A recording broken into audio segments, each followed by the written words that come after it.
Assalamualaikum warahmatullahi wabarakatuh. Perkenalkan, nama saya Fajar Muharyadi Syam dengan NIM 200301500043, jurusan Penjaskesrek kelas A.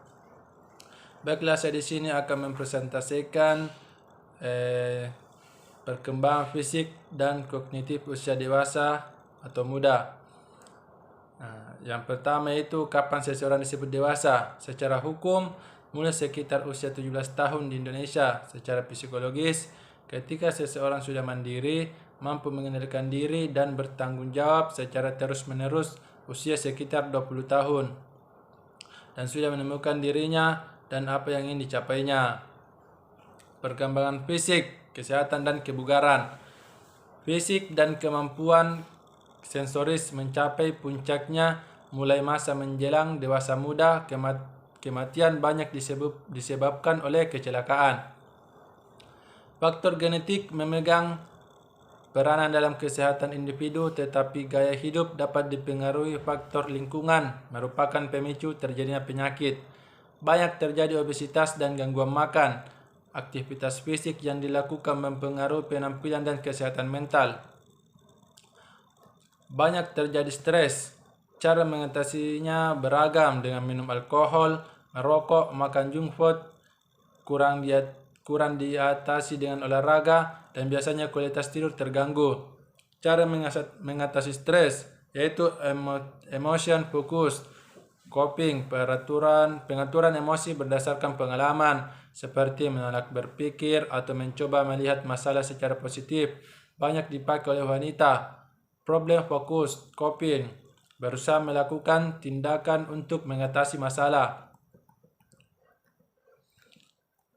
Lanjutannya yaitu merupakan masa kurang tidur karena sibuk. Beberapa mengalami insomnia, berpengaruh terhadap kesehatan fisik dan kognitif, emosional dan fungsi sosial, bahkan dapat menyebabkan depresi.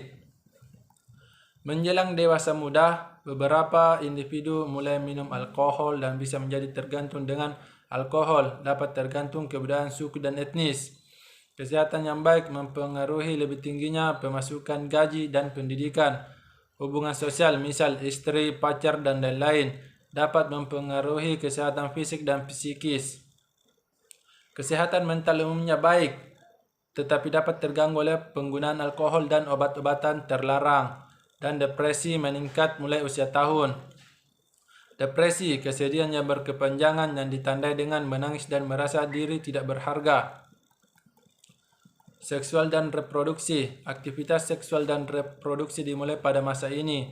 Hampir semua dewasa muda di Amerika sudah melakukan seks pranikah. Banyak terjadi penyakit seksual menular, gangguan menstruasi atau PMS, dan beberapa juga mengalami gangguan kesuburan. Gejala PMS yaitu kelelahan, sakit kepala, payudara mengeras, kaki atau tangan membengkak, pusing, kram, konstipasi, merasa lapar terus, berat badan naik, cemas, depresi, mudah marah atau tersinggung, mood tidak stabil, mudah menangis, sulit konsentrasi atau mengingat, disebabkan oleh peningkatan hormon estrogen dan progesteron. Cara atasi PMS yaitu olahraga, makan teratur sedikit-sedikit, diet rendah karbohidrat, garam kafein, tidur teratur. Perkembangan kognitif.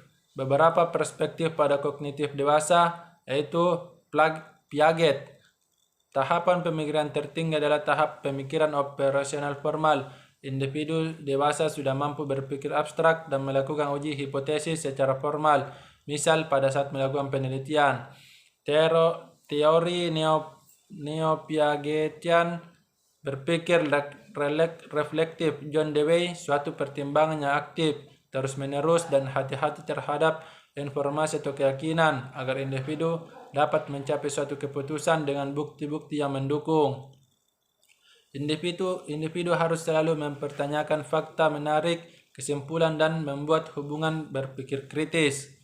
Pemikiran formal ditandai dengan ketidakkonsistenan, kontradiksi, kompromi, fleksibel, karena hidup itu tidak menentu atau tidak pasti. Perasaan dan intuisi juga membantu pada saat individu mengalami dilema atau kebingungan. Pemikiran post-formal juga relatif berada di area abu-abu. Lanjutan stage A, Lifespan Model of Cognitive Development. Yang pertama, acquisitive stage, masa kanak-kanak dan remaja. Anak dan remaja mendapat informasi dan keterampilan untuk persiapan masuk ke masyarakat. Acceptance stage, tahun. Pengetahuan digunakan untuk mencapai tujuan. Responsible stage, 30 atau 40 tahun, awal sampai dengan awal 60 tahun. Pemecahan masalah dikaitkan dengan tanggung jawab terhadap orang lain. Executive stage, 30 atau 40 tahun sampai dewasa madya. Bertanggung jawab terhadap sistem sosial atau pergerakan sosial. Reorganizational stage, akhir dewasa madya sampai awal dewasa akhir. Memasuki masa pensiun dan mengatur hidupnya dan mencurahkan tenaga untuk kegiatan yang berarti. Reintegrative stage, dewasa akhir, fokus pada tujuan dan berkonsentrasi pada tugas yang paling berarti. Misal memilih berjalan daripada berlari untuk kesehatan otot. Legacy creating stage, akhir dewasa akhir, persiapan kematian, menulis surat warisan, persiapkan penguburan, menulis surat untuk orang yang dicintainya. Lanjutan, Sternberg, Insect and the Know-how Tractic Theory of Intelligence. Pengalaman dan elemen yang sesuai konteksnya menjadi penting saat seseorang memasuki masa dewasa. Salovey dan Mayer, Emotional Intelligence, individu mampu mempersepsikan, menggunakan, memahami dan mengatur emosi diri maupun orang lain untuk mencapai tujuan. Individu dapat menyesuaikan emosi dengan situasi sosial, mempengaruhi kualitas hubungan personal dengan teman dan orang tua. Kecerdasan emosional juga menentukan efektivitas kerja. Individu dengan skor MSCI tinggi lebih mampu mengatasi stres dan konflik. Penalaran moral teori Kohlberg. Pada dewasa, penelitian moral makin kompleks. Masa dewasa muda, perkembangan moral. Post-conventional morality, individu sudah memiliki prinsip penalaran moral dan keputusan moral didasarkan pada prinsip keadilan universal. Post-conventional morality stage baru dapat dicapai pada usia dewasa muda. Karena Kohlberg yakni bahwa tahap ini baru dapat dicapai dengan pengalaman yang memadai. Penalaran moral individu berkembang saat mengalami konflik dan bertanggung jawab terhadap kesejahteraan orang lain. Menurut Heinz, perkembangan moral dipengaruhi oleh faktor budaya. Menurut Gilligan, penalaran moral pada wanita dipengaruhi oleh budaya, sementara pada pria dipengaruhi oleh keadilan, pendidikan dan pekerjaan. Dewasa muda zaman sekarang banyak yang masih bersekolah. Perempuan pada masa sekarang lebih banyak yang bersekolah ke jenjang pendidikan tinggi daripada zaman dulu.